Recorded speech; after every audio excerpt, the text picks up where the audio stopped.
Chapter 6, Dhyāna-yoga. Text 1. Shri Bhagavan Vacha Anashita karma palam Kayam karma karoti ya Sasanyasi cha yogi cha Nanadagni na chakriyaha. The Supreme Personality of Godhead said, "One who is unattached to the fruits of his work and who works as he is obligated is in the renounced order of life, and he is the true mystic, not he who lights no fire and performs no duty." Purport. In this chapter, the Lord explains that the process of the Eightfold Yoga system is a means to control the mind and the senses. However, this is very difficult for people in general to perform, especially in the age of Kali. Although the Eightfold Yoga system is recommended in this chapter, the Lord emphasizes that the process of karma yoga, or acting in Krishna consciousness, is better. Everyone acts in this world to maintain his family and their paraphernalia, but no one is working without some self-interest, some personal gratification, be it concentrated or extended. The criterion of perfection is to act in Krishna consciousness, and not with a view to enjoying the fruits of work. To act in Krishna consciousness is the duty of every living entity, because all are constitutionally parts and parcels of the Supreme. The parts of the body work for the satisfaction of the whole body. The limbs of the body do not act for self-satisfaction, but for the satisfaction of the complete whole. Similarly, the living entity who acts for satisfaction of the Supreme Whole and not for personal satisfaction is the perfect sannyasi, the perfect yogi. The sannyasis sometimes artificially think that they have become liberated from all material duties, and therefore they cease to perform Agnihotra yajnas, fire sacrifices. But actually, they are self-interested, because their goal is to become one with the impersonal Brahman. Such a desire is greater than any material desire, but it is not without self-interest.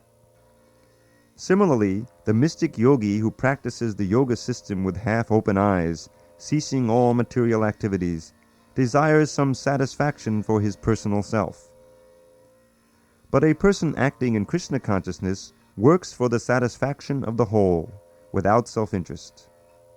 A Krishna-conscious person has no desire for self-satisfaction. His criterion of success is the satisfaction of Krishna, and thus he is the perfect sannyasi or perfect yogi. Lord Chaitanya, the highest perfectional symbol of renunciation, prays in this way: Nadanam najanam nasundarim kavetang va jagadisha kamaye mama janmani janmanishware bhavatan bhaktida hoitu kitvahi.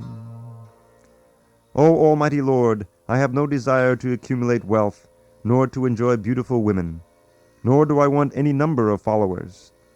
What I want only is the causeless mercy of your devotional service in my life, birth after birth. Text 2.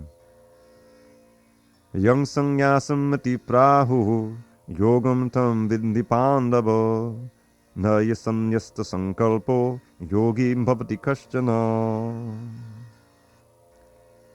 What is called renunciation you should know to be the same as yoga, or linking oneself with the Supreme, O son of Pandu. For one can never become a yogi unless he renounces the desire for sense gratification. Purport. Real sannyas yoga, or bhakti, means that one should know his constitutional position as the living entity and act accordingly. The living entity has no separate independent identity. He is the marginal energy of the Supreme. When he is entrapped by material energy, he is conditioned, and when he is Krishna conscious, or aware of the spiritual energy, then he is in his real and natural state of life. Therefore, when one is in complete knowledge, one ceases all material sense gratification, or renounces all kinds of sense gratificatory activities. This is practiced by the yogis who restrain the senses from material attachment.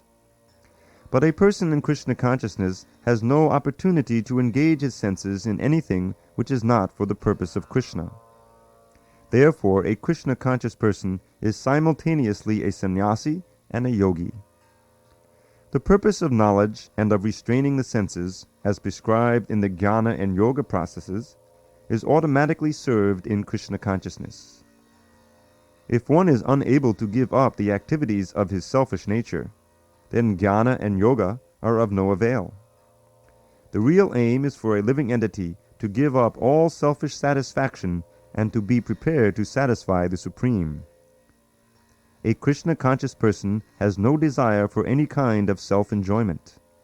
He is always engaged for the enjoyment of the Supreme.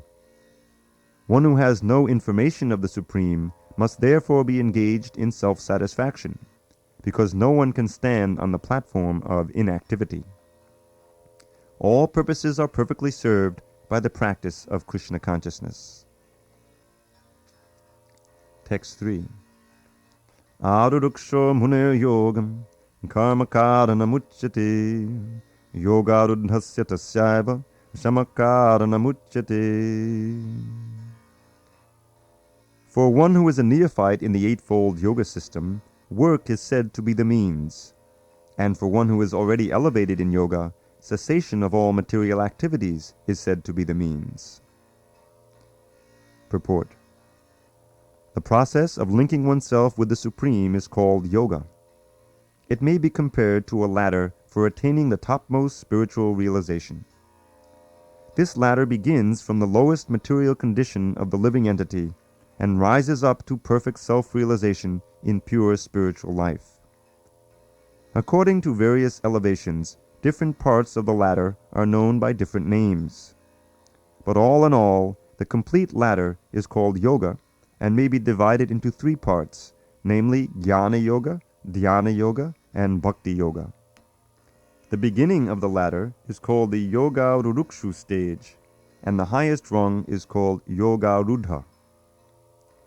Concerning the Eightfold Yoga system, attempts in the beginning to enter into meditation through regulative principles of life and practice of different sitting postures, which are more or less bodily exercises, are considered fruitive material activities. All such activities lead to achieving perfect mental equilibrium to control the senses. When one is accomplished in the practice of meditation, he ceases all disturbing mental activities. A Krishna-conscious person, however, is situated from the beginning on the platform of meditation, because he always thinks of Krishna. And, being constantly engaged in the service of Krishna, he is considered to have ceased all material activities. Chapter 6, Text 4. Yada hi nendriyateshu nakama svanusanjate sarva sankalpa sannyasi yogarudhasta dochyate. A person is said to be elevated in yoga when, having renounced all material desires, he neither acts for sense gratification nor engages in fruitive activities. Purport. When a person is fully engaged in the transcendental loving service of the Lord, he is pleased in himself, and thus he is no longer engaged in sense gratification or in fruitive activities. Otherwise, one must be engaged in sense gratification, since one cannot live without engagement. Without Krishna consciousness, one must be always seeking self-centered or extended selfish activities. But a Krishna-conscious person can do everything for the satisfaction of Krishna and thereby be perfectly detached from sense gratification. One who has no such realization must mechanically try to escape material desires before being elevated to the top rung of the yoga ladder. Text 5. Udhadet atmanatmanam natmanam avasariyet atmaiva yatmano bandhur atmaiva riparatmanoha. One must deliver himself with the help of his mind and not degrade himself. The mind is the friend of the conditioned soul and his enemy as well. Purport. The word Atma denotes body, mind, and soul, depending upon different circumstances. In the yoga system, the mind and the conditioned soul are especially important. Since the mind is the central point of yoga practice, Atma refers here to the mind.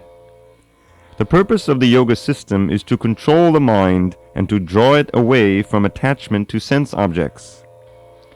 It is stressed herein that the mind must be so trained that it can deliver the conditioned soul from the mire of nescience. In material existence, one is subjected to the influence of the mind and the senses. In fact, the pure soul is entangled in the material world because the mind is involved with the false ego, which desires to lord it over material nature. Therefore, the mind should be trained so that it will not be attracted by the glitter of material nature, and in this way the conditioned soul may be saved. One should not degrade oneself by attraction to sense objects. The more one is attracted by sense objects, the more one becomes entangled in material existence. The best way to disentangle oneself is to always engage the mind in Krishna consciousness. The word he is used for emphasizing this point, that is, that one must do this. It is also said, Mana eva manushyanam karanam bandha mokshayo bandhaya vishaya sango muktya nivishayam manaha.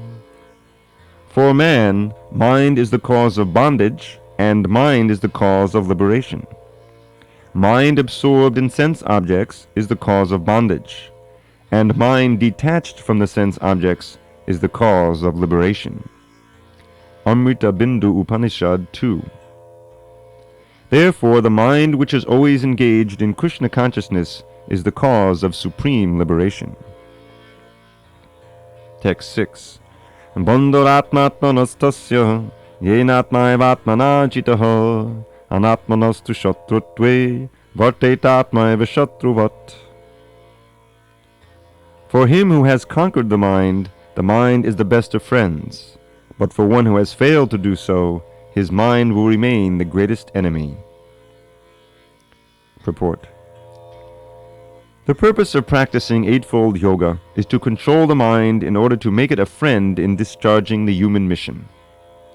Unless the mind is controlled, the practice of yoga, for show, is simply a waste of time. One who cannot control his mind lives always with the greatest enemy, and thus his life and its mission are spoiled.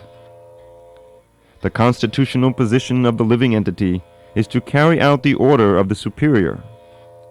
As long as one's mind remains an unconquered enemy, one has to serve the dictations of lust, anger, avarice, illusion, etc. But when the mind is conquered, one voluntarily agrees to abide by the dictation of the Personality of Godhead, who is situated within the heart of everyone as Paramatma. Real yoga practice entails meeting the Paramatma within the heart and then following his dictation. For one who takes to Krishna consciousness directly, perfect surrender to the dictation of the Lord follows automatically. Text 7. Chitatmana prashantasya paramatma samahita shitoshna sugadukeshu tatamana pamanayo. For one who has conquered the mind, the Supersoul is already reached, for he has attained tranquility. To such a man, happiness and distress, heat and cold, honor and dishonor are all the same. Purport. Actually, every living entity is intended to abide by the dictation of the Supreme Personality of Godhead, who is seated in everyone's heart as Paramatma. When the mind is misled by the external, illusory energy, one becomes entangled in material activities. Therefore, as soon as one's mind is controlled through one of the yoga systems, one should be considered to have already reached the destination. One has to abide by superior dictation. When one's mind is fixed on the superior nature, he has no alternative but to follow the dictation of the Supreme. The mind must admit some superior dictation and follow it. The effect of controlling the mind is that one automatically follows the dictation of the Paramatma, or Supersoul. Because this transcendental position is at once achieved by one who is in Krishna consciousness, The devotee of the Lord is unaffected by the dualities of material existence, namely distress and happiness, cold and heat, etc. This state is practical samadhi, or absorption in the Supreme.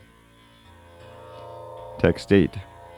Jnana vijnana triptatma kuttasto vijitendriya yukta ityuchyate yogi samaloshrashmakanchanaha.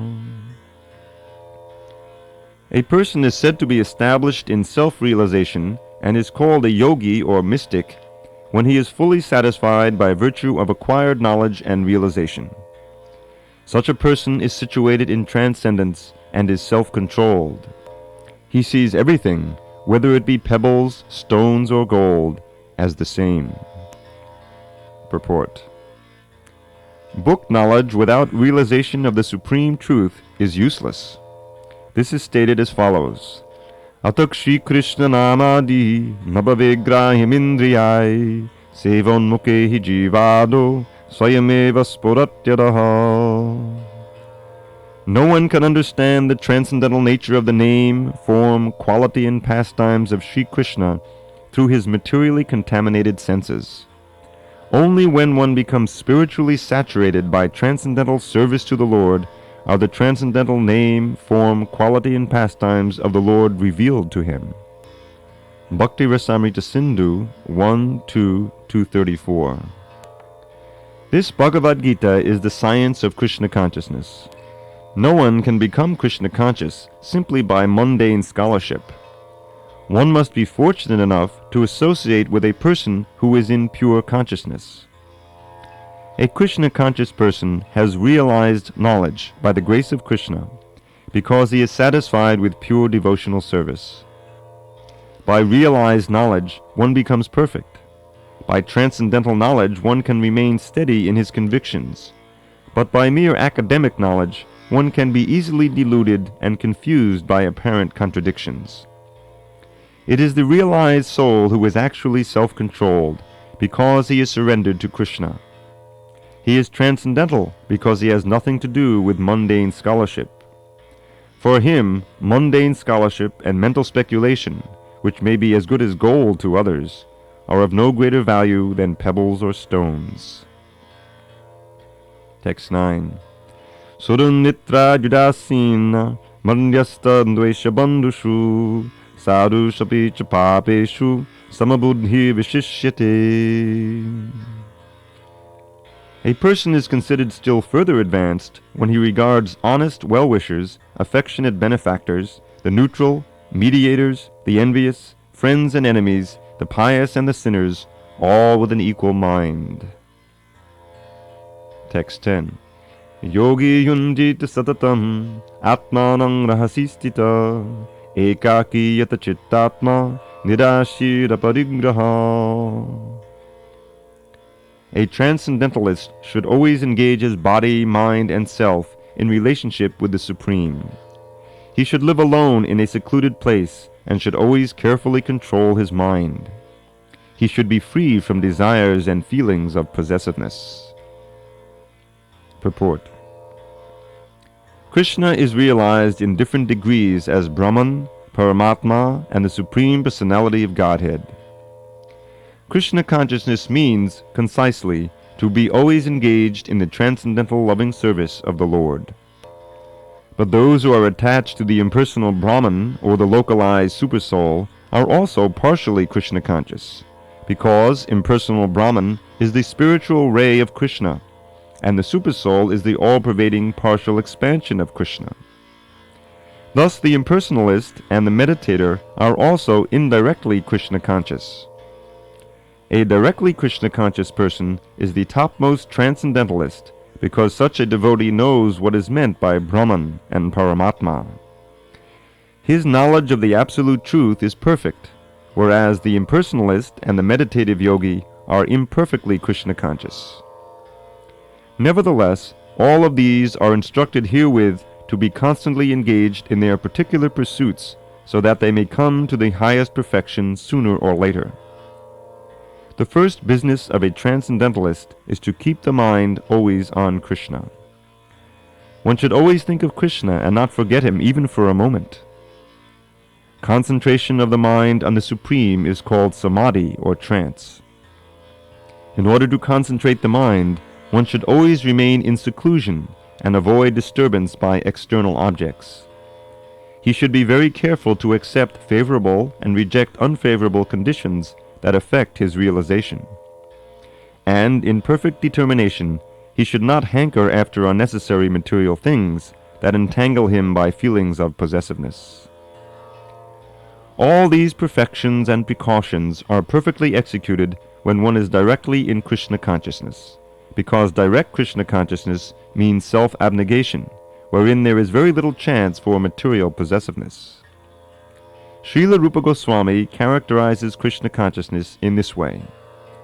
Anasaktasya vishayan yataham upayunjata nirbandha Krishna sambandhe yuktam vairagyamuchyate prapanchikataya buddhyaha harisambandhi vastunaha mumukshubi parityago vairagyam phalgukhatyate.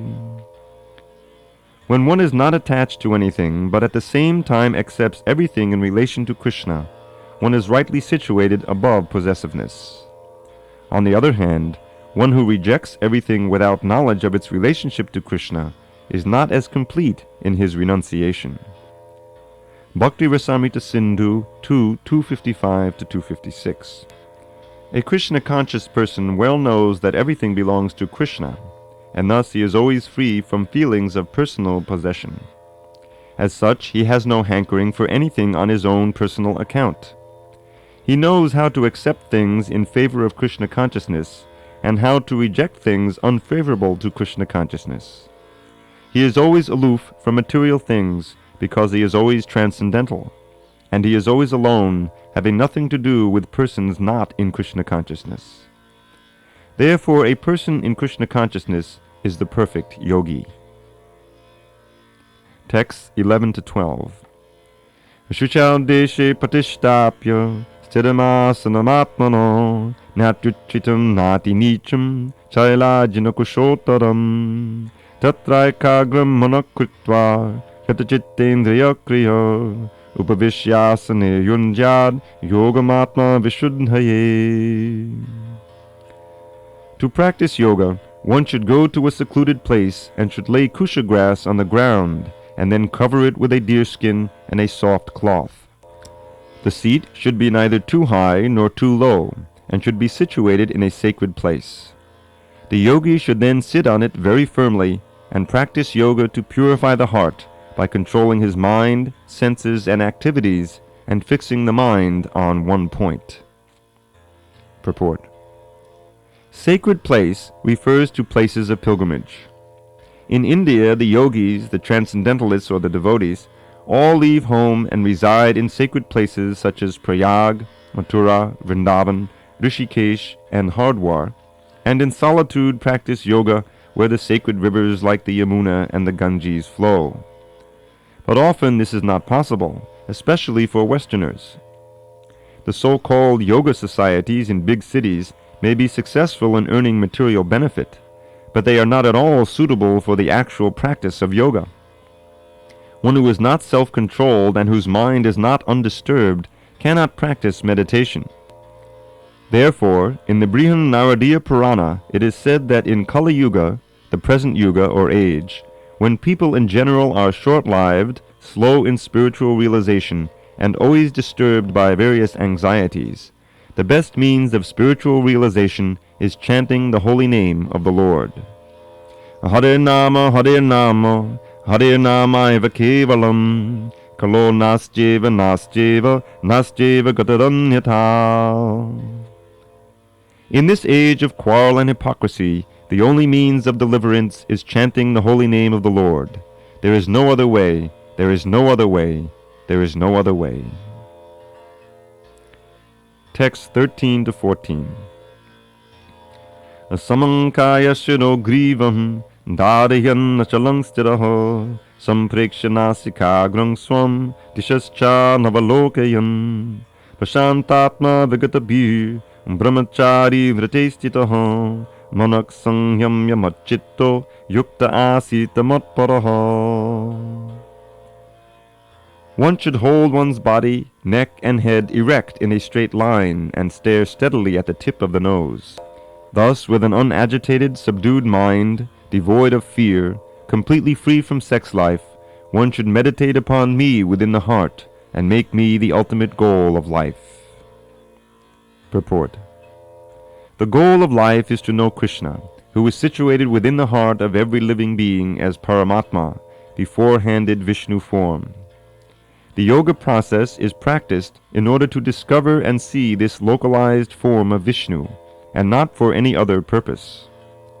The localized Vishnu Murti is the plenary representation of Krishna dwelling within one's heart. One who has no program to realize this Vishnu Murti is uselessly engaged in mock yoga practice and is certainly wasting his time. Krishna is the ultimate goal of life, and the Vishnu Murti situated in one's heart is the object of yoga practice. To realize this Vishnu Murti within the heart, one has to observe complete abstinence from sex life. Therefore, one has to leave home and live alone in a secluded place, remaining seated as mentioned above. One cannot enjoy sex life daily at home or elsewhere and attend a so-called yoga class and thus become a yogi. One has to practice controlling the mind and avoiding all kinds of sense gratification, of which sex life is the chief. In the rules of celibacy written by the great sage Yajnavalkya, it is said, Karmana manasa vachaha sarvavasthasu sarvada sarvatamaitana tyago brahmacharyam pachakshati. The vow of brahmacharya is meant to help one completely abstain from sex indulgence in work, words, and mind, at all times, under all circumstances, and in all places. No one can perform correct yoga practice through sex indulgence. Brahmacharya is taught, therefore, from childhood, when one has no knowledge of sex life. Children at the age of 5 are sent to the Gurukula, or the place of the spiritual master, and the master trains the young boys in the strict discipline of becoming brahmacharis. Without such practice, no one can make advancement in any yoga, whether it be dhyana, jnana, or bhakti. One who, however, follows the rules and regulations of married life, having a sexual relationship only with his wife, and that also under regulation, is also called a brahmachari. Such a restrained householder brahmachari may be accepted in the bhakti school, but the jnana and dhyana schools do not even admit householder brahmacharis. They require complete abstinence without compromise. In the bhakti school, a householder brahmachari is allowed controlled sex life because the cult of bhakti yoga is so powerful that one automatically loses sexual attraction, being engaged in the superior service of the Lord. In the Bhagavad Gita 2:59 it is said, Vishayavani vartante niraharasya dehina rasavajam rasopyasya podongrishtva nivartate. Whereas others are forced to restrain themselves from sense gratification, a devotee of the Lord automatically refrains because of superior taste.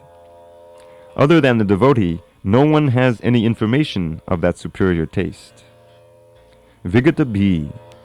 One cannot be fearless unless one is fully in Krishna consciousness. A conditioned soul is fearful due to his perverted memory, his forgetfulness of his eternal relationship with Krishna.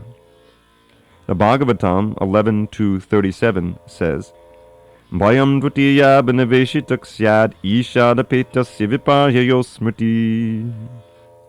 Krishna consciousness is the only basis for fearlessness.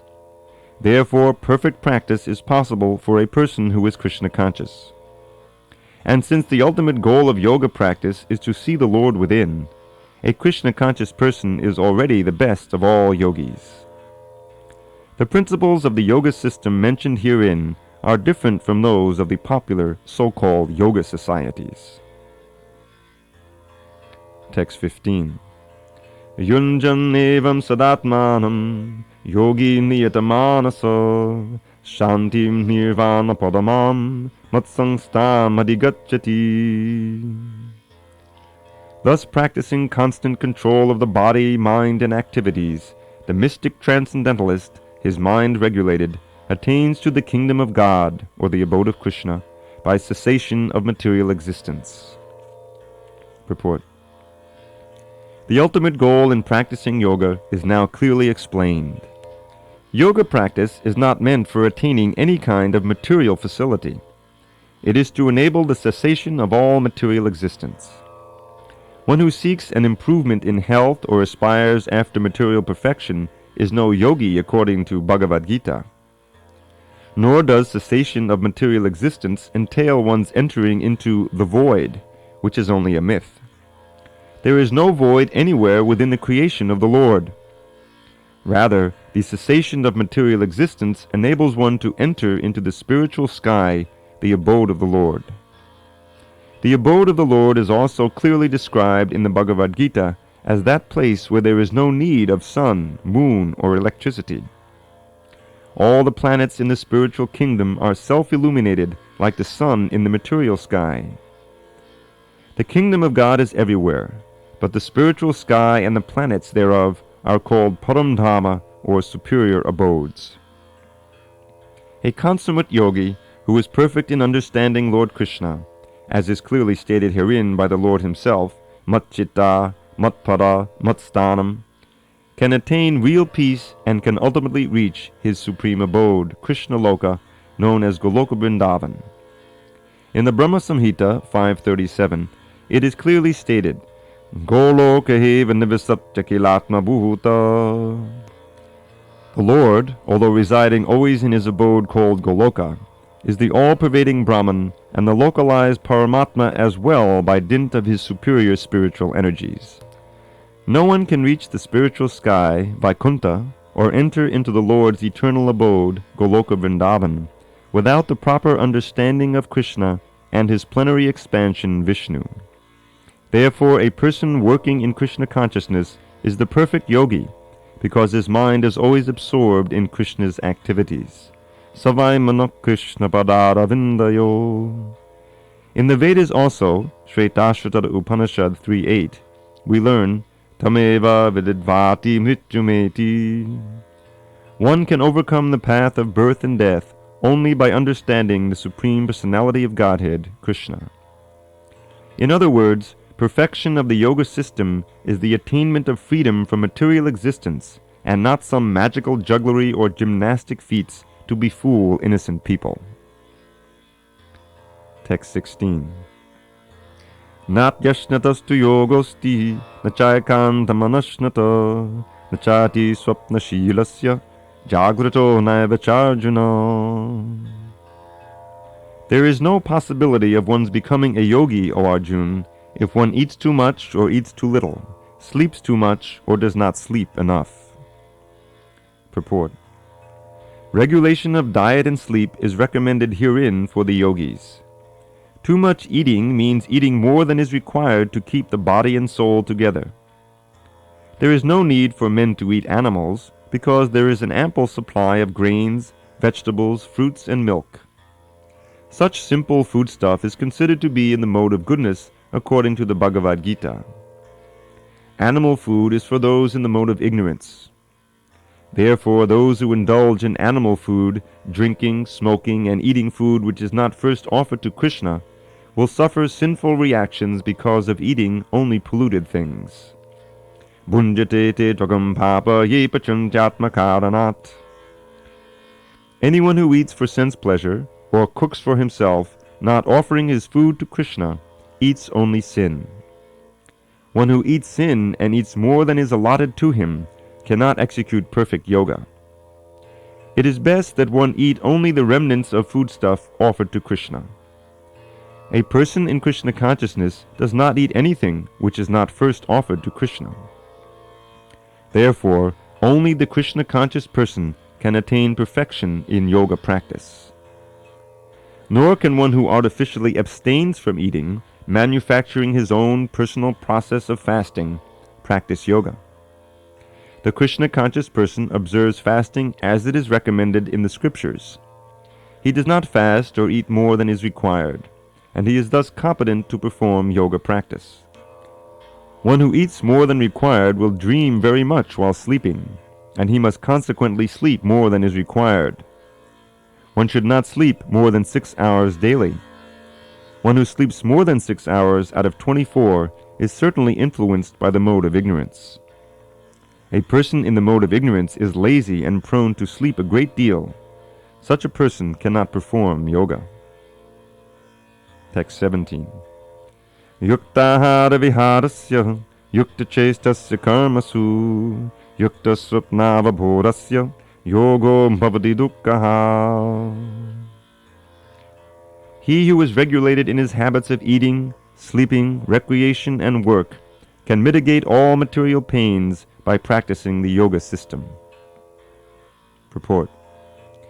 Extravagance in the matter of eating, sleeping, defending, and mating, which are demands of the body, can block advancement in the practice of yoga.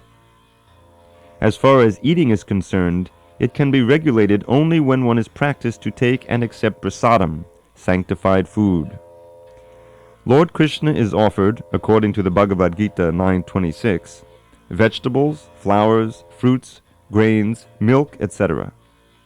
In this way, a person in Krishna consciousness becomes automatically trained not to accept food not meant for human consumption, or not in the category of goodness. As far as sleeping is concerned, a Krishna conscious person is always alert in the discharge of his duties in Krishna consciousness, and therefore any unnecessary time spent sleeping is considered a great loss. Avyarta kala tvam. A Krishna-conscious person cannot bear to pass a minute of his life without being engaged in the service of the Lord. Therefore his sleeping is kept to a minimum. His ideal in this respect is Srila Rupa Goswami, who was always engaged in the service of Krishna and who could not sleep more than 2 hours a day, and sometimes not even that. Thakur Haridas would not even accept prasadam nor even sleep for a moment without finishing his daily routine of chanting with his beads 300,000 names. As far as work is concerned, a Krishna-conscious person does not do anything which is not connected with Krishna's interest, and thus his work is always regulated and is untainted by sense gratification. Since there is no question of sense gratification, there is no material leisure for a person in Krishna consciousness. And because he is regulated in all his work, speech, sleep, wakefulness, and all other bodily activities, there is no material misery for him. Text 18. Yada vaniyatam chittam atmaneva vatishtati nispraha sarva kamebhyo yukta ityuchyate tada. When the yogi, by practice of yoga, disciplines his mental activities and becomes situated in transcendence, devoid of all material desires, he is said to be well established in yoga. Purport. The activities of the yogi are distinguished from those of an ordinary person by his characteristic cessation from all kinds of material desires, of which sex is the chief.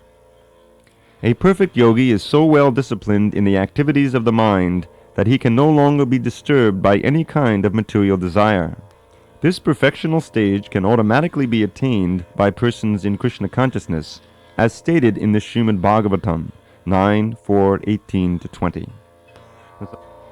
Savaimana Krishna Padara Vindayo Vachangsi Vaikunda Gonana Varnani Kado Hare Mandida Marjanadishu Shutim Chakara Chuta Satkathodayi Mukunda Lingalaya Darshane Drisho Tandritya Gatra Sparshinga Sangamam Granam Chatat Para Saroja Saurabe Shrimattulasya Rasanang Tadarpite Pado Hari Cheta Padanusarpane Shiro Rishikesha Padabhivandane Kamang Chadase Natu Kama Kamyayar Yatotama Shloga Janashayarati. King Ambarish first of all engaged his mind on the lotus feet of Lord Krishna. Then, one after another, he engaged his words in describing the transcendental qualities of the Lord, his hands in mopping the temple of the Lord, his ears in hearing of the activities of the Lord, his eyes in seeing the transcendental forms of the Lord, his body in touching the bodies of the devotees, his sense of smell in smelling the scents of the lotus flowers offered to the Lord, his tongue in tasting the tulsi leaf offered at the lotus feet of the Lord, his legs in going to places of pilgrimage and the temple of the Lord, his head in offering obeisances unto the Lord, and his desires in executing the mission of the Lord. All these transcendental activities are quite befitting a pure devotee. This transcendental stage may be inexpressible subjectively by the followers of the impersonalist path, but it becomes very easy and practical for a person in Krishna consciousness, as is apparent in the above description of the engagements of Maharaj Ambarish. Unless the mind is fixed on the lotus feet of the Lord by constant remembrance, such transcendental engagements are not practical. In the devotional service of the Lord, therefore, these prescribed activities are called archan, or engaging all the senses in the service of the Lord. The senses and the mind require engagements. Simple abnegation is not practical. Therefore, for people in general, especially those who are not in the renounced order of life, transcendental engagement of the senses and the mind as described above is the perfect process for transcendental achievement, which is called yukta in the Bhagavad Gita. Text 19. Yata dipo navatasto ningate sopamasmita yogino yata chittasya yunjato yogamatmanoha. As a lamp in a windless place does not waver, so the transcendentalist whose mind is controlled remains always steady in his meditation on the transcendent self. Purport. A truly Krishna-conscious person, always absorbed in transcendence, in constant undisturbed meditation on his worshipable Lord, is as steady as a lamp in a windless place. Text 20-23. Yatro panamate chittam nirudham yoga seveya yatta chaivatmanatmanam pasyanatmani tushyati sukamatyantikam yattad buddhigrahyamatīndriyam veti yatra na chaivayam chitas chalati tatvataho yang labdhva chaparang labham manyate nadikam tataho yasmin stito na dukkena Guruna pivichalyate tang vidya dukkha sangyoga viyogang yoga sangitam. In the stage of perfection called trance or samadhi, one's mind is completely restrained from material mental activities by practice of yoga. This perfection is characterized by one's ability to see the self by the pure mind and to relish and rejoice in the self. In that joyous state, one is situated in boundless transcendental happiness, realized through transcendental senses. Established thus, one never departs from the truth, and upon gaining this, he thinks there is no greater gain. Being situated in such a position, one is never shaken, even in the midst of greatest difficulty. This indeed is actual freedom from all miseries arising from material contact. Purport. By practice of yoga, one becomes gradually detached from material concepts. This is the primary characteristic of the yoga principle. And after this, one becomes situated in trance or samadhi, which means that the yogi realizes the supersoul through transcendental mind and intelligence, without any of the misgivings of identifying the self with the superself. Yoga practice is more or less based on the principles of the Patanjali system. Some unauthorized commentators try to identify the individual soul with the supersoul, and the monists think this to be liberation, but they do not understand the real purpose of the Patanjali system of yoga. There is an acceptance of transcendental pleasure in the Patanjali system, but the monists do not accept this transcendental pleasure out of fear of jeopardizing the theory of oneness. The duality of knowledge and knower is not accepted by the non-dualist. But in this verse, transcendental pleasure, realized through transcendental senses, is accepted. And this is corroborated by Patanjali Muni, the famous exponent of the yoga system. The great sage declares in his Yoga Sutras 334, Purushata shunyanam gunanam pratipashava kaivalyam sarupa pratishtava chitishaktiriti. This chitti shakti, or internal potency, is transcendental, Purushartha means material religiosity, economic development, sense gratification, and, at the end, the attempt to become one with the Supreme. This oneness with the Supreme is called Kaivalyam by the monist. But according to Patanjali, this Kaivalyam is an internal or transcendental potency by which the living entity becomes aware of his constitutional position. In the words of Lord Chaitanya, this state of affairs is called Chaito Darbana Marjanam, or clearance of the impure mirror of the mind. This clearance is actually liberation, or Bhavamahadavagni Nirvapanam. The theory of nirvana, also preliminary, corresponds with this principle. In the Bhagavatam 2.10.6, this is called Sarupena Vyavastiti. The Bhagavad Gita also confirms this situation in this verse. After nirvana, or material cessation, there is the manifestation of spiritual activities or devotional service to the Lord, known as Krishna consciousness. In the words of the Bhagavatam, Swarupena Vyavastiti, this is the real life of the living entity. Maya, or illusion, is the condition of spiritual life contaminated by material infection. Liberation from this material infection does not mean destruction of the original eternal position of the living entity. Patanjali also accepts this by his words, Kaivalyam Sarupa Prashishta Va Chitti Shakti. This Chitti Shakti, or transcendental pleasure, is real life. This is confirmed in the Vedanta Sutra 1.1.12 as Anandamayo Bhyasat.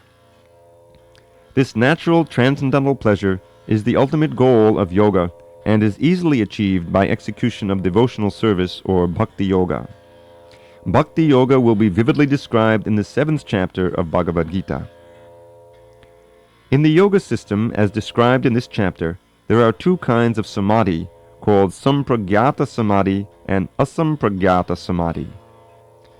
When one becomes situated in the transcendental position by various philosophical researches, he is said to have achieved Sampragyata Samadhi.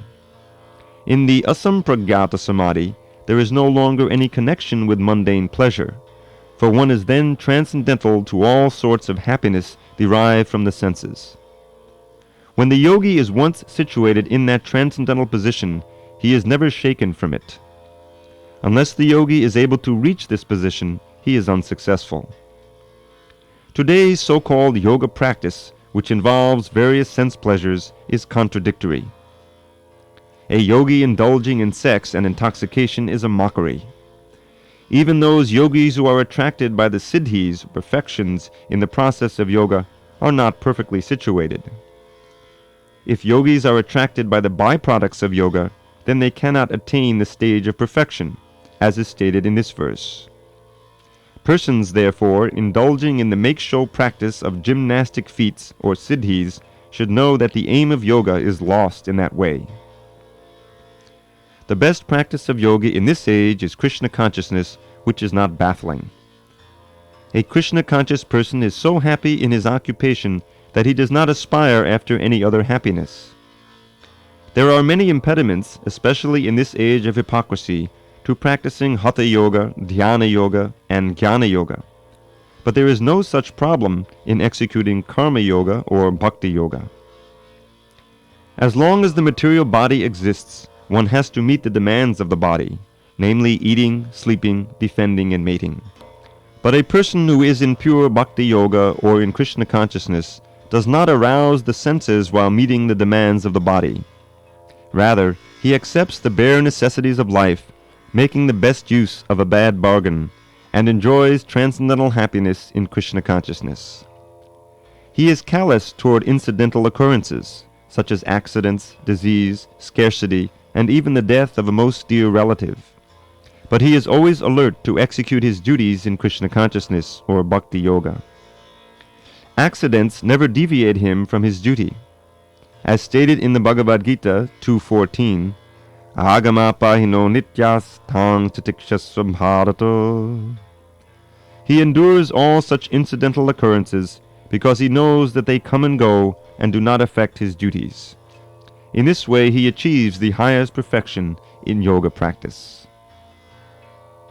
Text 24. Sanishchayena yoktavyo yoga nirvinna chetasa sankalpa prabhavan kamangs chaktva savanna sheshata manasayavendriya gramam vinayamya samantata. One should engage oneself in the practice of yoga with determination and faith, and not be deviated from the path. One should abandon, without exception, all material desires born of mental speculation, and thus control all the senses on all sides by the mind. Purport. The yoga practitioner should be determined and should patiently prosecute the practice without deviation. One should be sure of success at the end and pursue this course with great perseverance, not becoming discouraged if there is any delay in the attainment of success. Success is sure for the rigid practitioner. Regarding Bhakti Yoga, Rupa Goswami says, Utsaha nishchayat dharyat tat karma pravartanat sangatyagat sato vritti shadbhi bhakti prasidhyati. One can execute the process of Bhakti Yoga successfully with full-hearted enthusiasm, perseverance, and determination, by following the prescribed duties in the association of devotees and by engaging completely in activities of goodness. Upadeshamrita 3. As for determination, one should follow the example of the sparrow who lost her eggs in the waves of the ocean. A sparrow laid her eggs on the shore of the ocean, but the big ocean carried away the eggs on its waves. The sparrow became very upset and asked the ocean to return her eggs. The ocean did not even consider her appeal. So the sparrow decided to dry up the ocean. She began to pick out the water in her small beak, and everyone laughed at her for her impossible determination. The news of her activity spread, and at last Garuda, the gigantic bird carrier of Lord Vishnu, heard it. He became compassionate toward his small sister bird, and so he came to see the sparrow. Garuda was very pleased by the determination of the small sparrow, and he promised to help. Thus Garuda at once asked the ocean to return her eggs, lest he himself take up the work of the sparrow. The ocean was frightened at this, and returned the eggs. Thus the sparrow became happy by the grace of Garuda. Similarly, the practice of yoga, especially Bhakti Yoga in Krishna consciousness, may appear to be a very difficult job. But if anyone follows the principles with great determination, the Lord will surely help, for God helps those who help themselves. Text 25. Shanai shanat upadamed buddhya dudigrahitaya atma sangstam monokritva nakinchit apichintayet. Gradually, step by step, one should become situated in trance by means of intelligence sustained by full conviction, and thus the mind should be fixed on the self alone and should think of nothing else. Purport. By proper conviction and intelligence, one should gradually cease sense activities.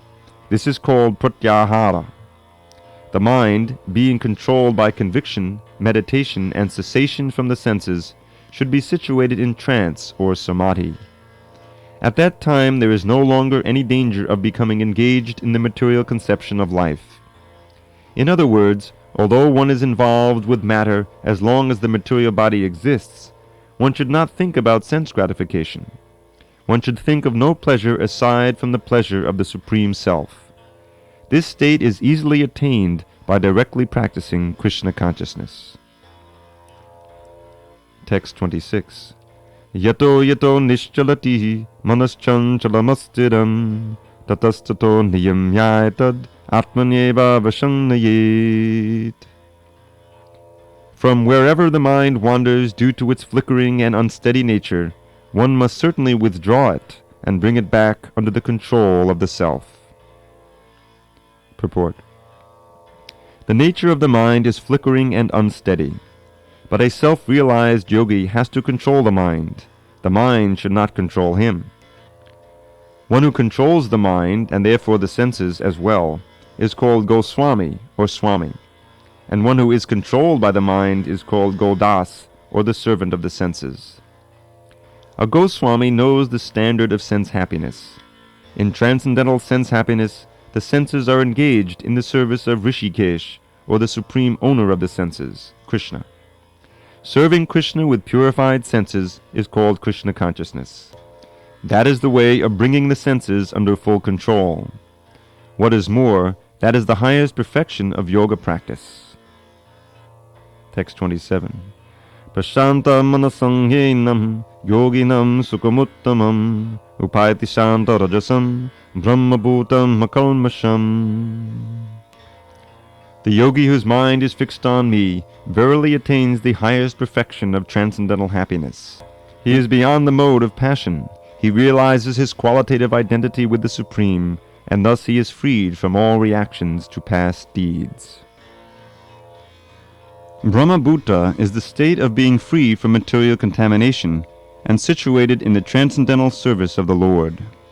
Mad bhaktim labate param, Bhagavad Gita 18:54. One cannot remain in the quality of Brahman, the Absolute, until one's mind is fixed on the lotus feet of the Lord. Savaimana Krishna Badara Vindayo. To be always engaged in the transcendental loving service of the Lord, or to remain in Krishna consciousness, is to be factually liberated from the mode of passion and all material contamination. Text 28. Yunjan evang sadatmanam yogi vigatakalmasha sukena brahma sangsparsham atyantam sukham ashnute. Thus the self-controlled yogi, constantly engaged in yoga practice, becomes free from all material contamination and achieves the highest stage of perfect happiness in transcendental loving service to the Lord. Purport. Self-realization means knowing one's constitutional position in relationship to the Supreme. The individual soul is part and parcel of the Supreme, and his position is to render transcendental service to the Lord.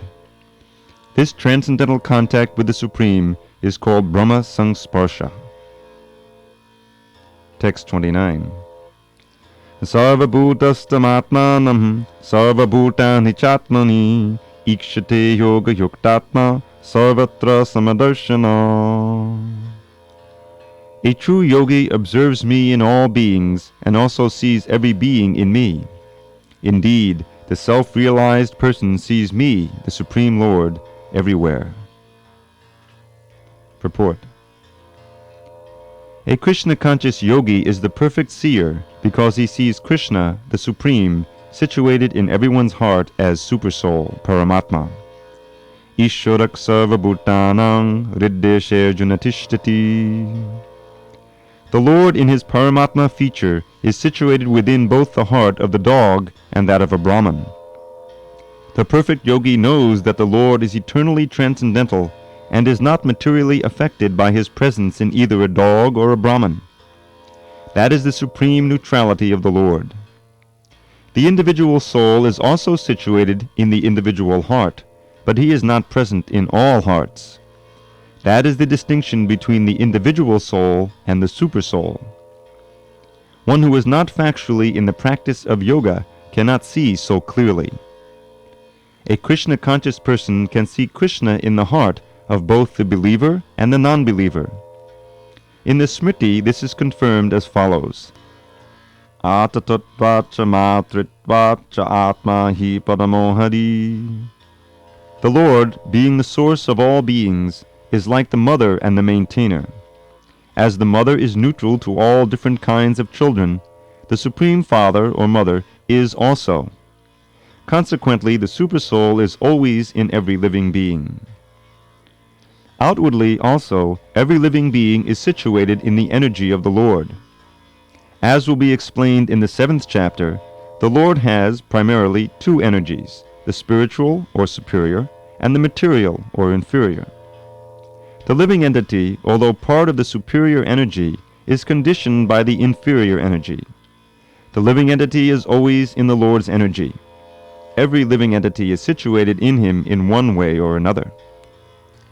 The yogi sees equally because he sees that all living entities, although in different situations according to the results of fruitive work, in all circumstances remain the servants of God.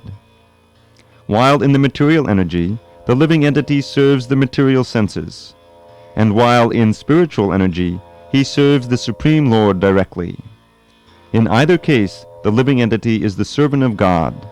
This vision of equality is perfect in a person in Krishna consciousness. Text 30.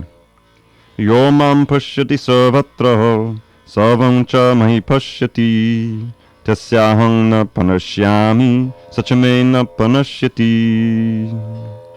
For one who sees me everywhere and sees everything in me, I am never lost, nor is he ever lost to me. Purport.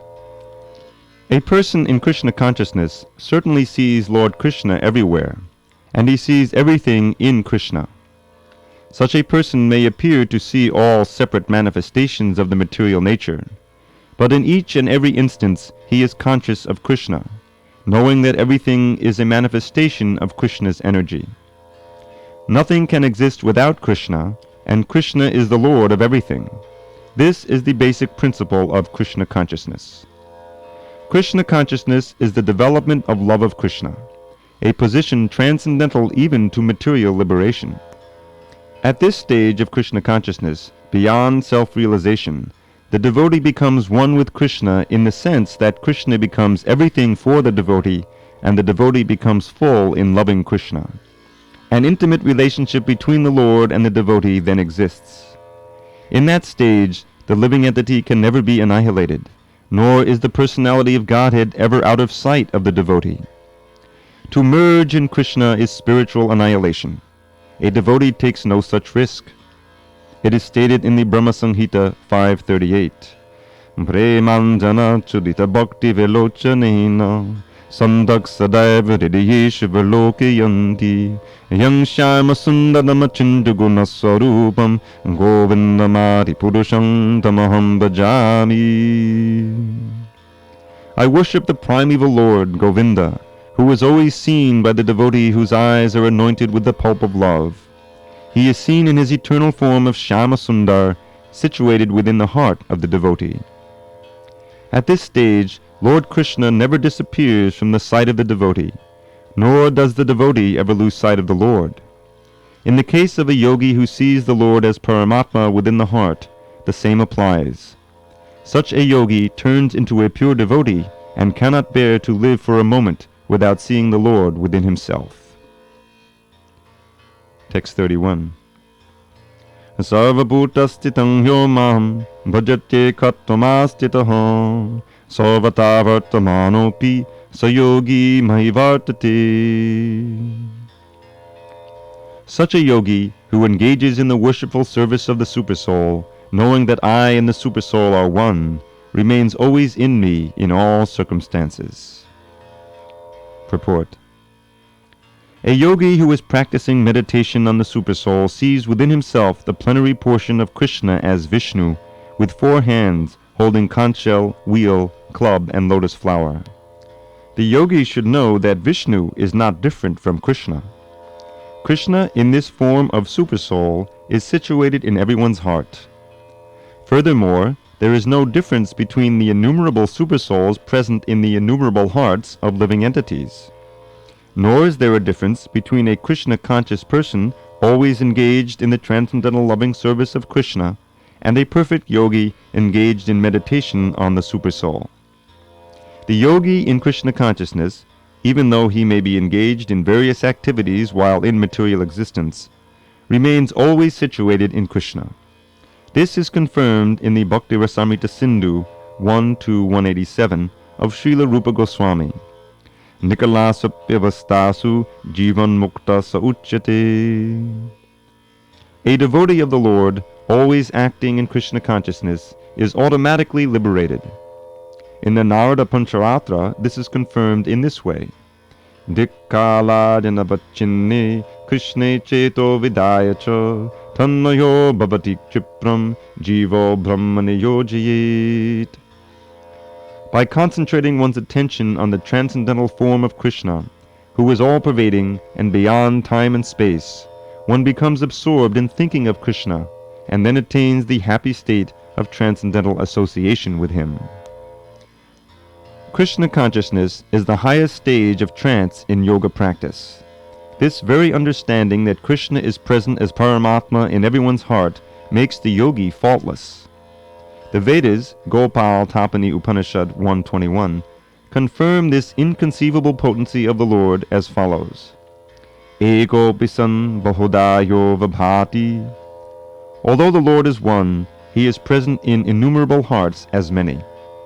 Similarly, in the Smriti Shastra it is said, Eka eva paro Vishnu, sarvam vyapi nasangsaya, aishwarya rupamekang cha, suryavat bahudheyate.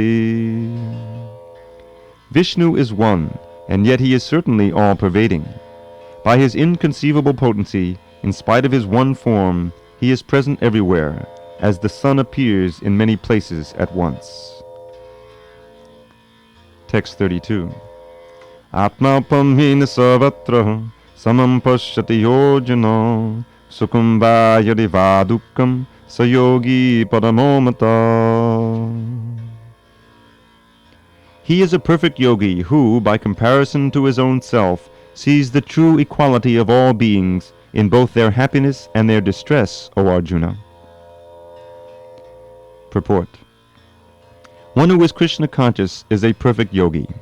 He is aware of everyone's happiness and distress by dint of his own personal experience.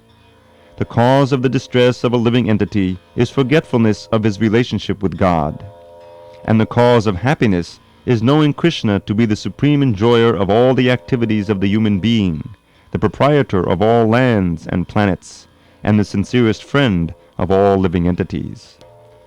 The perfect yogi knows that the living being who is conditioned by the modes of material nature is subjected to the threefold material miseries due to forgetfulness of his relationship with Krishna. And because one in Krishna consciousness is happy, he tries to distribute the knowledge of Krishna everywhere. Since the perfect yogi tries to broadcast the importance of becoming Krishna conscious, he is the best philanthropist in the world, and he is the dearest servitor of the Lord.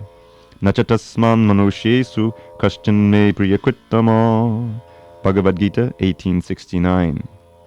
In other words, a devotee of the Lord always looks to the welfare of all living entities, and in this way he is factually the friend of everyone.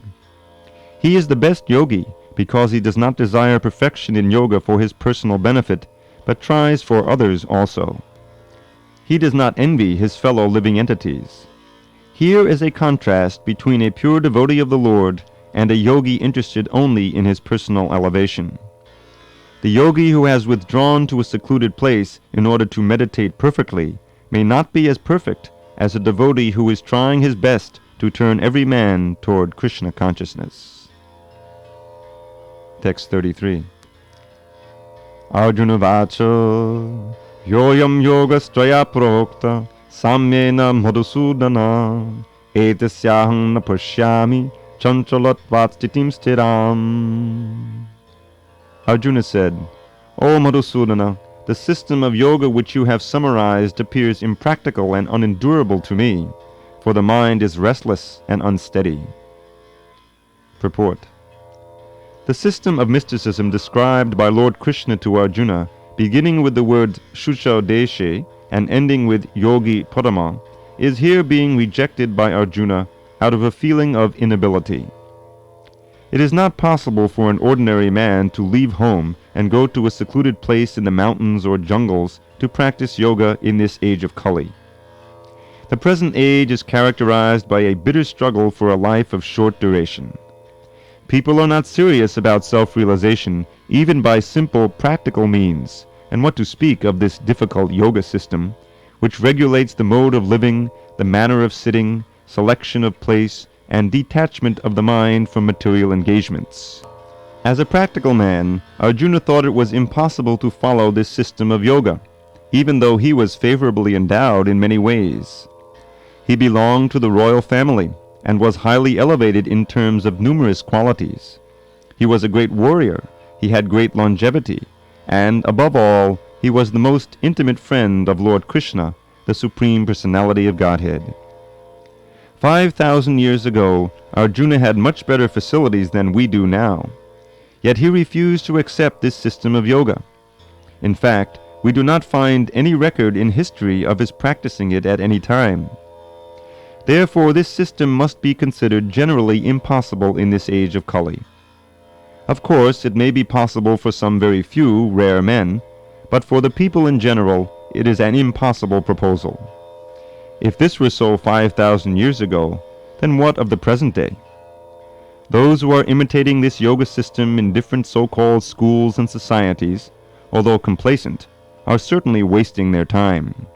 They are completely in ignorance of the desired goal. Text 34. Chanchalam hi mano Krishna pramati balavadridham tasyaham nigraham manye vayo iva sudushkaram. The mind is restless, turbulent, obstinate, and very strong, O Krishna, and to subdue it, I think, is more difficult than controlling the wind. Purport. The mind is so strong and obstinate that it sometimes overcomes the intelligence, although the mind is supposed to be subservient to the intelligence. For a man in the practical world who has to fight so many opposing elements, it is certainly very difficult to control the mind.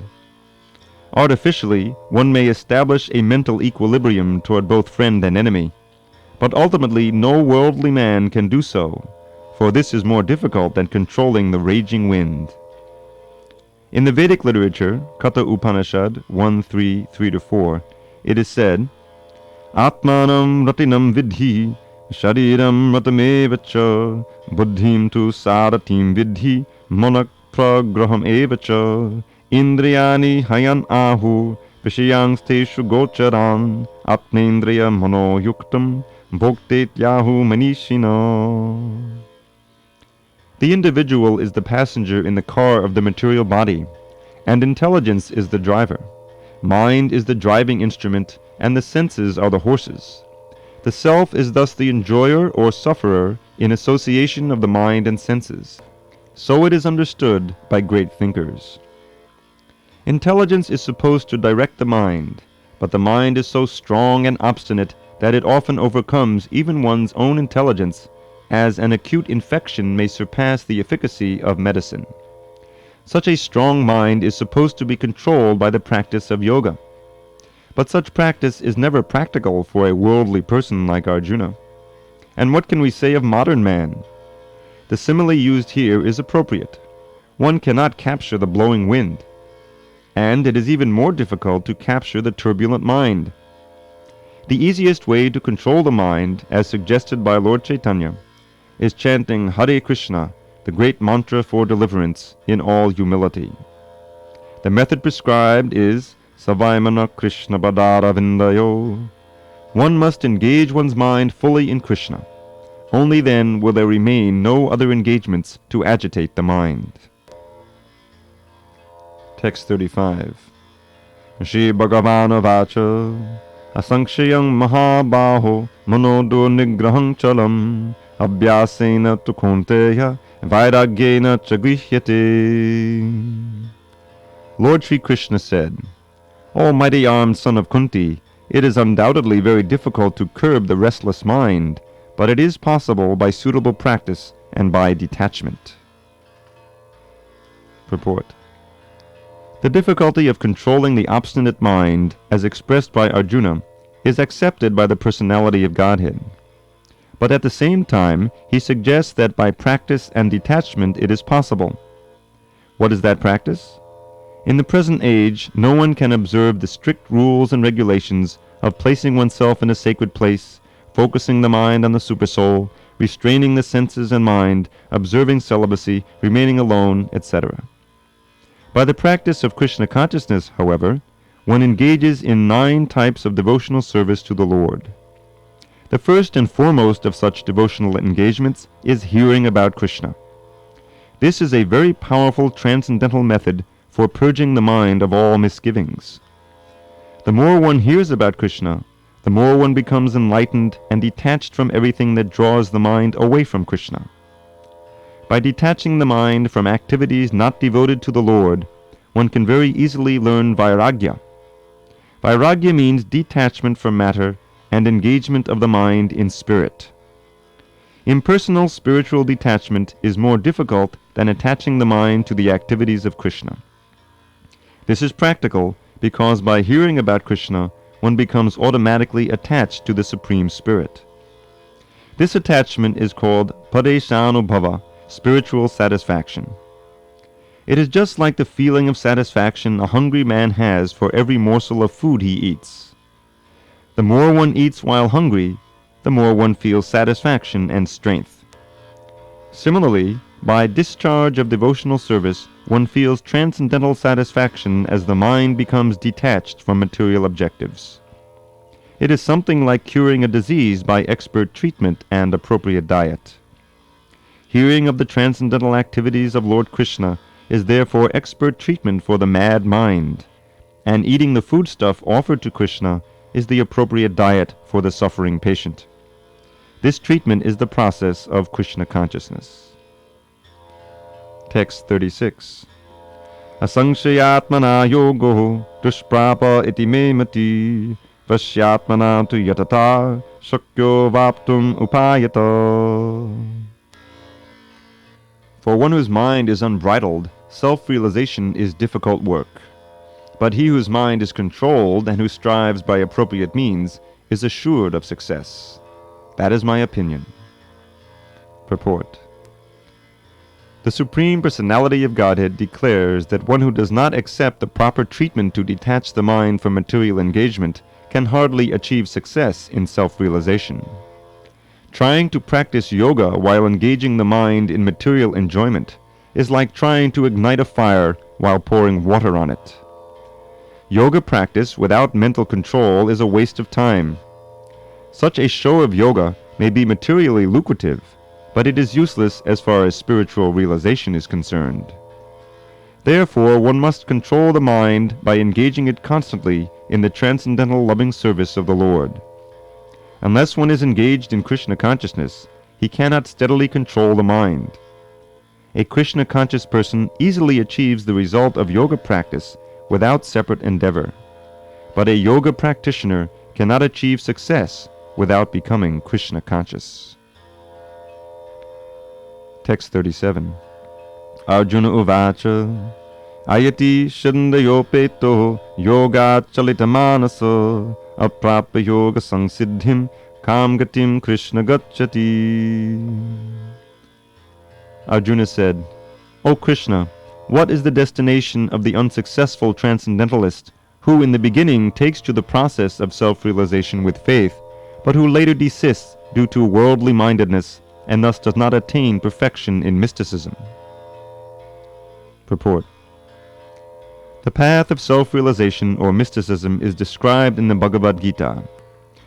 The basic principle of self-realization is knowledge that the living entity is not this material body, but that he is different from it, and that his happiness is in eternal life, bliss, and knowledge. These are transcendental, beyond both body and mind. Self-realization is sought by the path of knowledge, by the practice of the Eightfold system, or by Bhakti Yoga. In each of these processes, one has to realize the constitutional position of the living entity, his relationship with God, and the activities whereby he can re-establish the lost link and achieve the highest perfectional stage of Krishna consciousness. Following any of the above-mentioned three methods, one is sure to reach the supreme goal sooner or later. This was asserted by the Lord in the second chapter. Even a little endeavor on the transcendental path offers a great hope for deliverance. Out of these three methods, the path of Bhakti Yoga is especially suitable for this age because it is the most direct method of God realization. To be doubly assured, Arjuna is asking Lord Krishna to confirm his former statement. One may sincerely accept the path of self-realization, but the process of cultivation of knowledge and the practice of the Eightfold Yoga system are generally very difficult for this age. Therefore, despite constant endeavor, one may fail for many reasons. First of all, one may not be sufficiently serious about following the process. To pursue the transcendental path is more or less to declare war on the illusory energy. Consequently, whenever a person tries to escape the clutches of the illusory energy, she tries to defeat the practitioner by various allurements.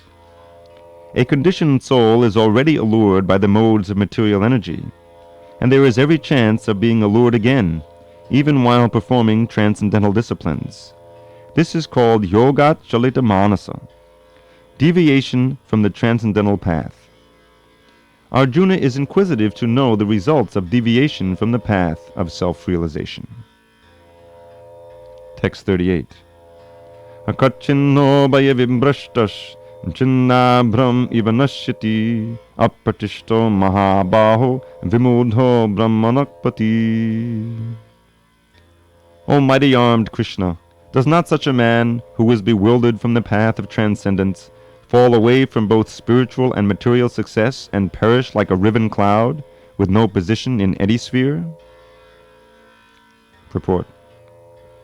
There are two ways to progress. Those who are materialists have no interest in transcendence. Therefore, they are more interested in material advancement by economic development or in promotion to the higher planets by appropriate work. When one takes to the path of transcendence, one has to cease all material activities and sacrifice all forms of so-called material happiness. If the aspiring transcendentalist fails, then he apparently loses both ways. In other words, he can enjoy neither material happiness nor spiritual success. He has no position. He is like a riven cloud. A cloud in the sky sometimes deviates from a small cloud and joins a big one. But if it cannot join a big one, then it is blown away by the wind and becomes a non-entity in the vast sky. The Brahmanapati is the path of transcendental realization through knowing oneself to be spiritual in essence, part and parcel of the Supreme Lord, who is manifested as Brahman, Paramatma, and Bhagavan. Lord Sri Krishna is the fullest manifestation of the Supreme Absolute Truth, and therefore one who is surrendered to the Supreme Person is a successful transcendentalist.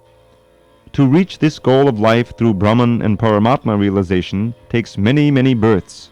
Bahunam janmanamante. Therefore, the supermost path of transcendental realization is Bhakti Yoga, or Krishna consciousness, the direct method. Text 39. Etam me sanshayam Krishna chetamahasya sheshata tvaranya sanshayasya chaitana yupapadyate. This is my doubt, O Krishna, and I ask you to dispel it completely. But for you, no one is to be found who can destroy this doubt. Purport. Krishna is the perfect knower of past, present, and future. In the beginning of the Bhagavad Gita, the Lord said that all living entities existed individually in the past, they exist now in the present, and they continue to retain individual identity in the future, even after liberation from the material entanglement. So he has already cleared up the question of the future of the individual living entity. Now Arjuna wants to know of the future of the unsuccessful transcendentalist. No one is equal to or above Krishna, and certainly the so-called great sages and philosophers who are at the mercy of material nature cannot equal him. Therefore the verdict of Krishna is the final and complete answer to all doubts, because he knows past, present, and future perfectly, but no one knows him. Krishna and Krishna-conscious devotees alone can know what is what. Text 40. Shri Bhagavan Vacha Partanaiveha Namutra Vanashastasya Vidyate Nahi Kalyana Krit Kaschid Durgatim Tata Gacchati. The Supreme Personality of Godhead said, O son of Prita, a transcendentalist engaged in auspicious activities does not meet with destruction either in this world or in the spiritual world. One who does good, my friend, is never overcome by evil. Purport. In the Srimad Bhagavatam 1.5.17, Sri Narada Muni instructs Vyasadeva as follows. Chaktva swadharmang chadanam bhujang hare bhajanna pakko tapate tato yadi yatra kvava bhandram abhudam ushyakim kovata apto bhajatam swadharmataha. If someone gives up all material prospects and takes complete shelter of the Supreme Personality of Godhead, there is no loss or degradation in any way. On the other hand, a non-devotee may fully engage in his occupational duties and yet not gain anything. For material prospects, there are many activities, both scriptural and customary. A transcendentalist is supposed to give up all material activities for the sake of spiritual advancement in life, Krishna consciousness.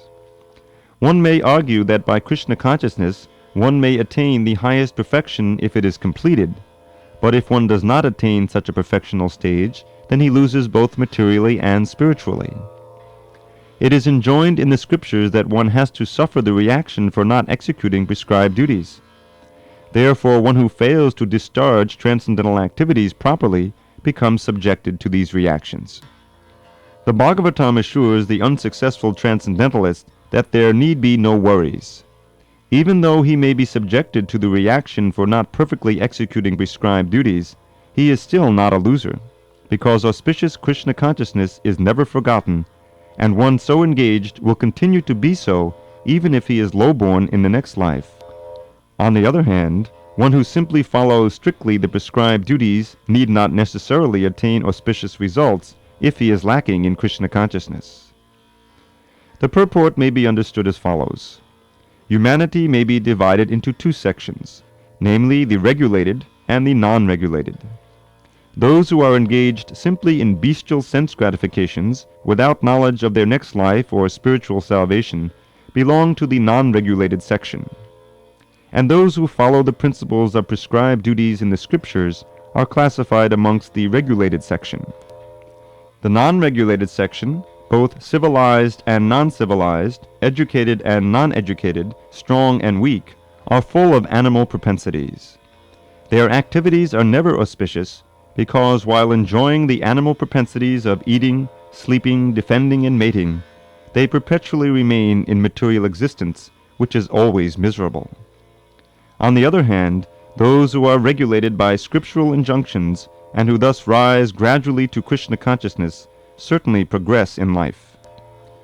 Those who are following the path of auspiciousness can be divided into three sections, namely 1. The followers of scriptural rules and regulations who are enjoying material prosperity, 2. Those who are trying to find ultimate liberation from material existence, and 3. Those who are devotees in Krishna consciousness. Those who are following the rules and regulations of the scriptures for material happiness may be further divided into two classes. Those who are fruitive workers, and those who desire no fruit for sense gratification.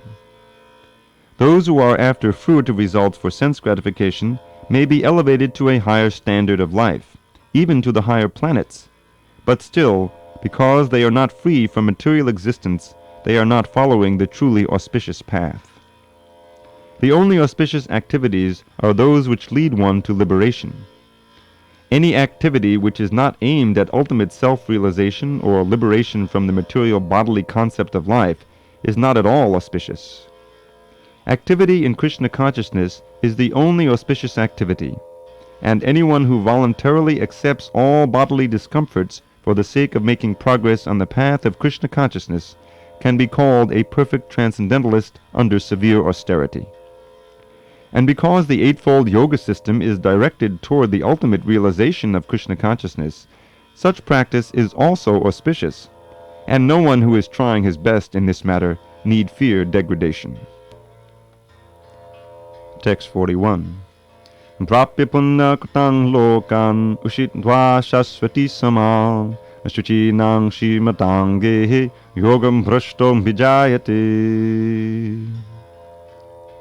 The unsuccessful yogi, after many years of enjoyment on the planets of the pious living entities, is born into a family of righteous people or into a family of rich aristocracy.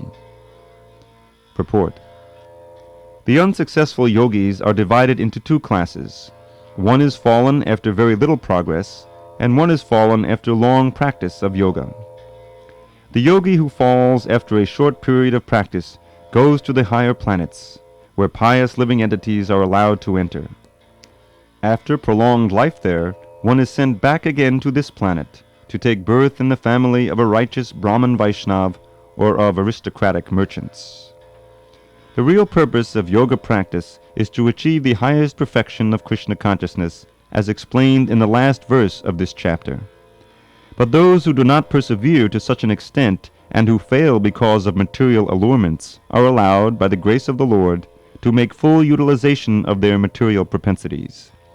And after that, they are given opportunities to live prosperous lives in righteous or aristocratic families. Those who are born in such families may take advantage of the facilities and try to elevate themselves to full Krishna consciousness. Text 42. Atava yoginameva kule bhavati dhimatam etandi durlabhatadam loke janna yadidrisham. Or, if unsuccessful after long practice of yoga, he takes his birth in a family of transcendentalists, who are surely great in wisdom. Certainly such a birth is rare in this world. Purport. Birth in a family of yogis or transcendentalists, those with great wisdom, is praised herein because the child born in such a family receives a spiritual impetus from the very beginning of his life. It is especially the case in the Acharya or Goswami families. Such families are very learned and devoted by tradition and training, and thus they become spiritual masters.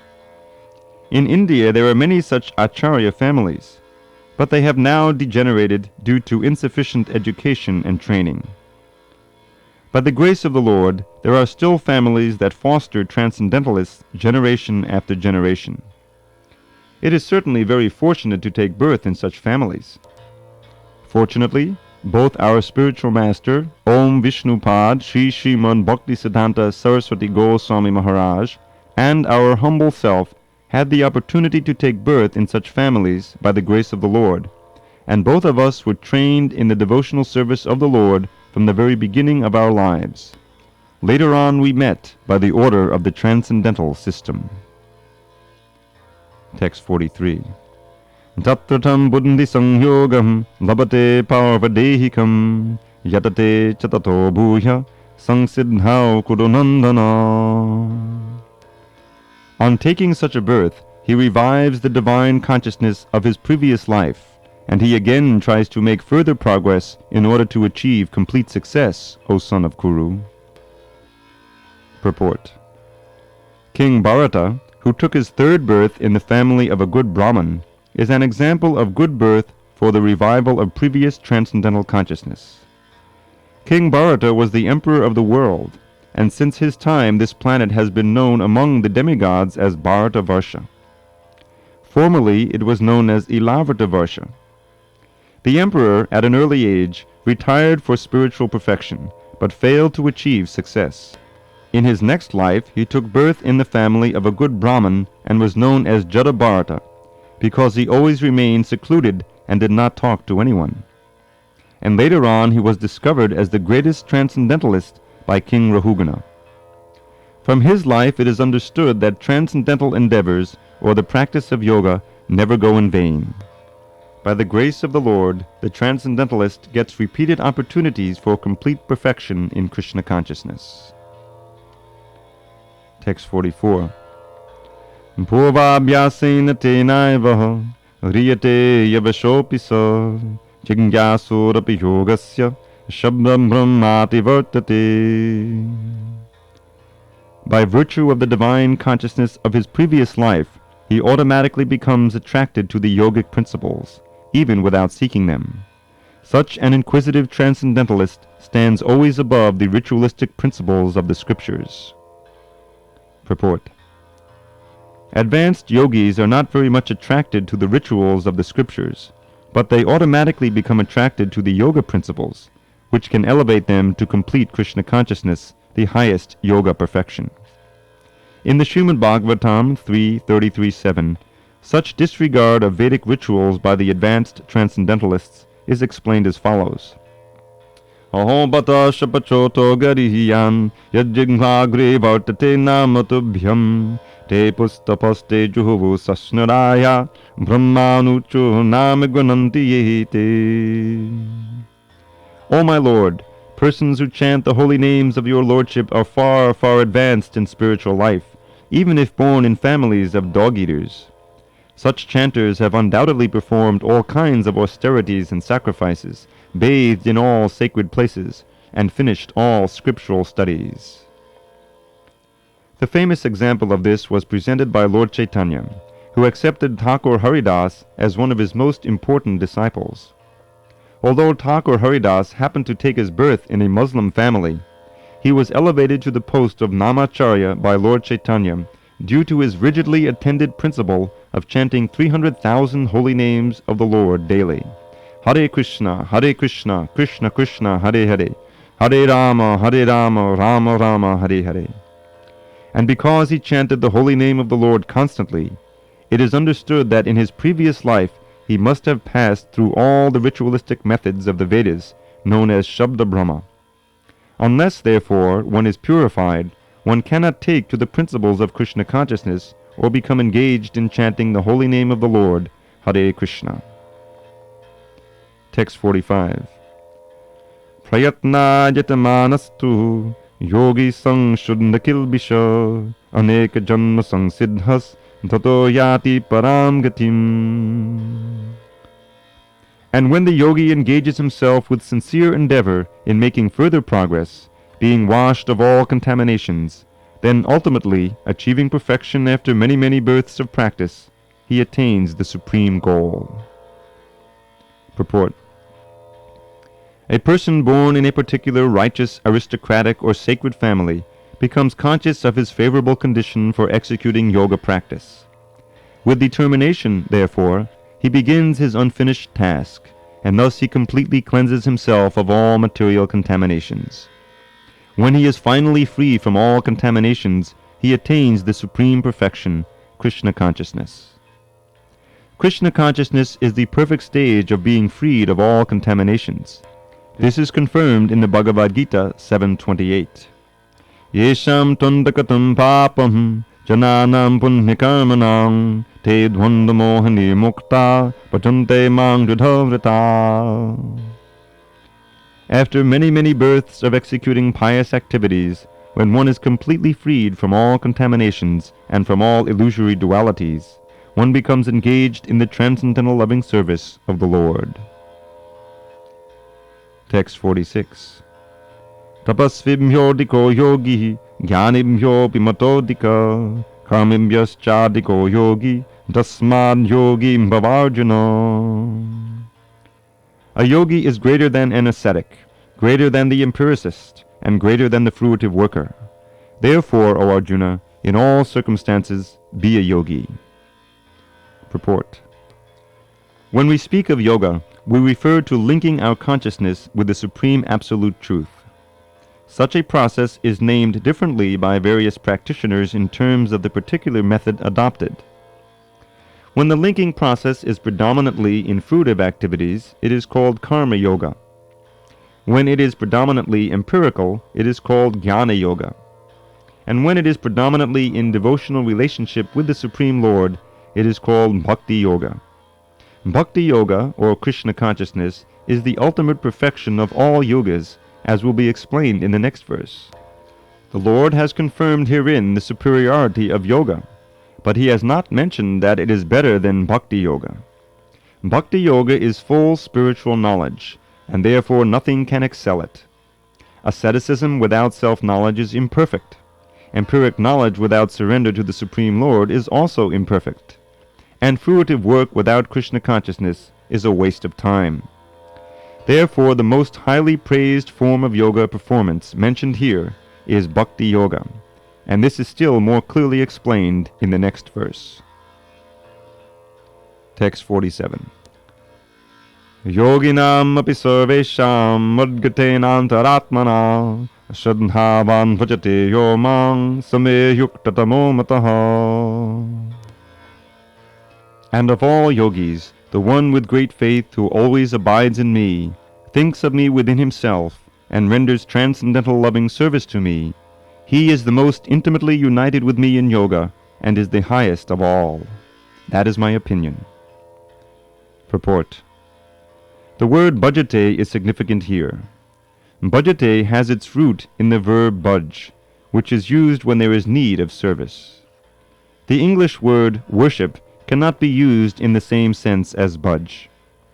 Worship means to adore, or to show respect and honor to the worthy one. But service with love and faith is especially meant for the Supreme Personality of Godhead. One can avoid worshipping a respectable man or a demigod and be called discourteous, but one cannot avoid serving the Supreme Lord without being thoroughly condemned.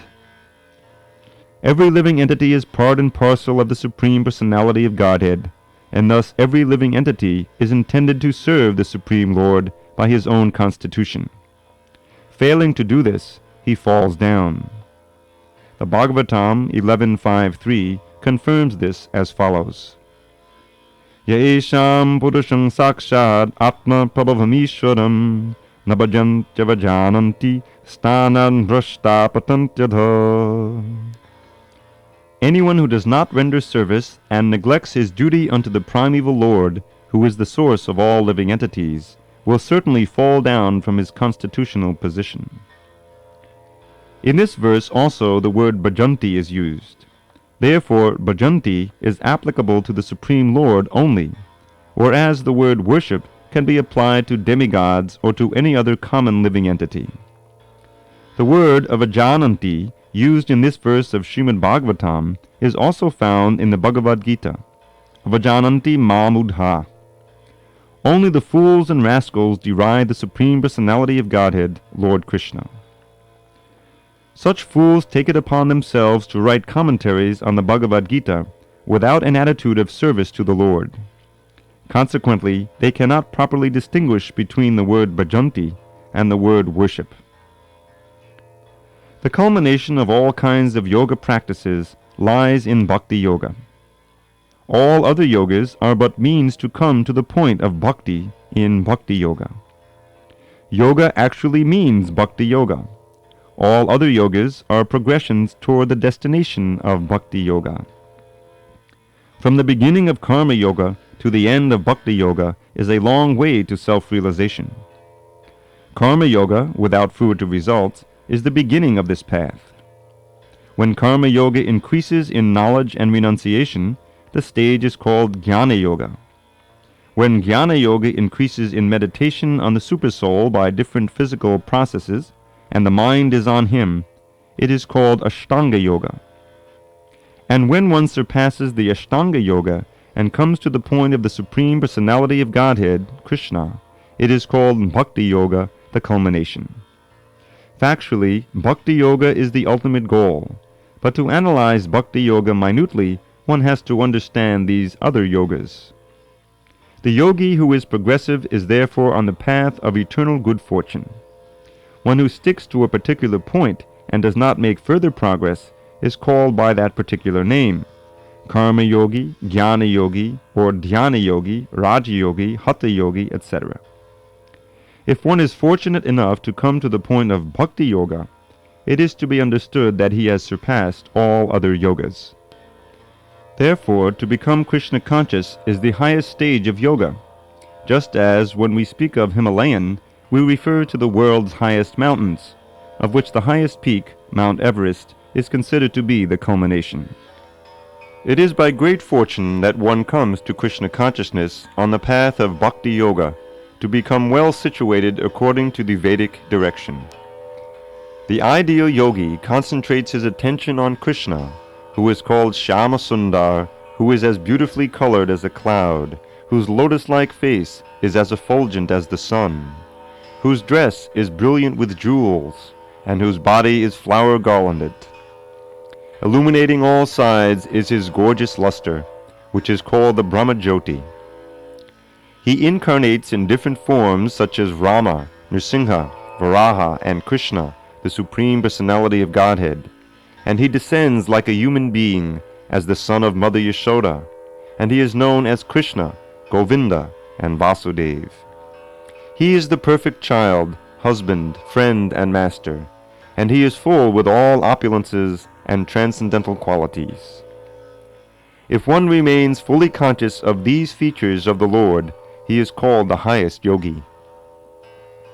This stage of highest perfection in yoga can be attained only by bhakti yoga, as is confirmed in all Vedic literature. Yasya deve para bhakti yata deve tata guru tasyaite katita yarta prakashante mahatmanaha. Only unto those great souls who have implicit faith in both the Lord and the spiritual master are all the imports of Vedic knowledge automatically revealed. Shvetashvatara Upanishad 6.23. Bhaktarasya bhajanam tad iha mutro padi narasye namushmin manakalpanam etadeva naishkarmyam. Bhakti means devotional service to the Lord, which is free from desire for material profit, either in this life or in the next. Devoid of such inclinations, one should fully absorb the mind in the Supreme. That is the purpose of Naishkarmya. Gopal Tapani Upanishad 1.15. These are some of the means for performance of bhakti or Krishna consciousness, the highest perfectional stage of the yoga system. Thus end the Bhaktivedanta purports to the 6th chapter of the Srimad Bhagavad Gita in the matter of Dhyāna-yoga.